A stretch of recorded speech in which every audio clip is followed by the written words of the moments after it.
আসসালামু আলাইকুম। জুম্মা মুবারক। রাসেল কালেকশনে আপনাদের সবাইকে স্বাগতম।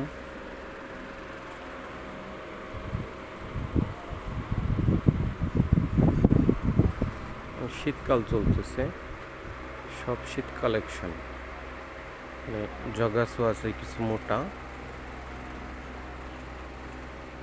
মোবাইল পকেটের ভিতরে আছে, ওয়ান কালার প্রিন্টের ভিতরে আছে, কিছু স্পোর্টস জ্যাকেট আছে, স্পোর্টস ফর্মাল জ্যাকেট আছে, পাতলা জ্যাকেট আছে, কিছু এলবির লোগো দেওয়া আছে, এগুলো কিছু আর্টিফিশিয়াল লেদার, এগুলো হাফ পেডিং জ্যাকেট, হাফ। জি, আসসালামু আলাইকুম।